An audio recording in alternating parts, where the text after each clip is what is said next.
Good morning, students of class 11th. Today in our accountancy class, we are going to start our new topic of chapter number 16, written down value method. आज हम written down value method करेंगे. इससे पहले हम straight line method कर पाए हैं अपने depreciation के चैप्टर में. आज हम written down value method करेंगे. ओके देखिए, रिटन डाउन वैल्यू मेथड इसके नाम से ही पता चल रहा है ये कौन सा मेथड होता है जिसके अंदर असेट की रिटन डाउन वैल्यू को ही डेप्रिशिएट किया जाता है. अगर मान लीजिए हमने 10,000 की कोई असेट है वो खरीदी है, we have purchase an asset of ₹10,000, तो उसके ऊपर 10% हमें डेप्रिसिएशन लगाना है. तो पहले साल में 10,000 का 10% 1,000, 10,000 का 10% 1,000 लगेगा डेप्रिसिएशन के तौर पे. नेक्स्ट ईयर 1,000 नहीं लगेगा, नेक्स्ट ईयर क्या लगेगा, 10,000 में से डेप्रिसिएशन की वैल्यू माइनस करने के बाद जो 9,000 अमाउंट बचा है उसका 10% लगेगा, दैट इज़ ₹900. और नेक्स्ट ईयर 9,000 में से 900 माइनस करेंगे, जो अमाउंट हमारा रिमेन रह जाएगा, बैलेंस रह जाएगा, उसके ऊपर हम डेप्रिसिएशन प्रोवाइड करेंगे एट द रेट ऑफ 10%. उसके बाद जो ये 8100 है उसमें से 810 माइनस करके the amount which is left we will provide depreciation of 10% on the same amount. Okay, similarly इसी तरीके से हमारा आगे का रिटन डाउन वैल्यू मेथड चलता रहेगा. हर साल डेप्रिसिएशन उस पर लगता रहेगा on the written down value. What are the merits of this method? Easy calculation. It is very easy to calculate. क्यों? क्योंकि इसमें हम जो वैल्यू हमारी आ रही है उसको डायरेक्टली माइनस करके सिंपल हमें क्या लगाना है, परसेंटेज लगानी है जिसके ऊपर हमें डेप्रिसिएशन कैलकुलेट करना है.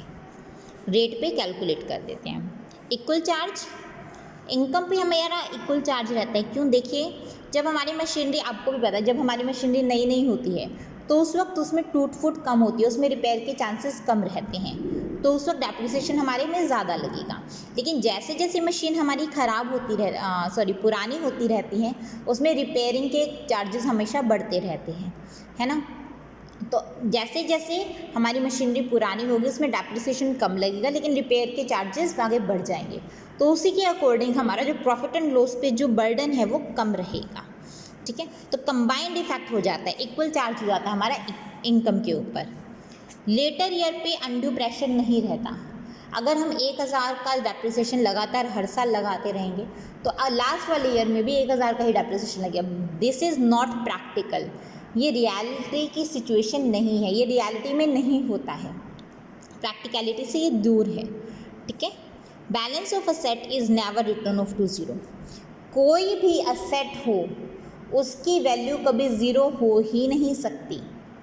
Always remember that. चाहे कोई भी असेट हो उसकी वैल्यू लास्ट में कबाड़ में भी अगर हम बेचेंगे तो कुछ ना कुछ वैल्यू उसकी मिलेगी ही मिलेगी.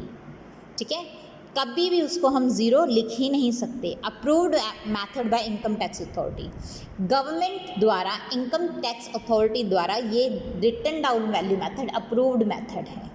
अगर हम इस मेथड की हेल्प से अपने अकाउंट्स मेंटेन करते हैं फर्म के, तो लीगली भी वो हमारे एविडेंस के तौर पे आगे जाके अगर फ्यूचर में हमें किसी चीज़ की ज़रूरत है तो वो हमारे लिए एज अ प्रूफ वर्क करेगा. डीमेरिट्स क्या हैं? Asset can not be completely return of.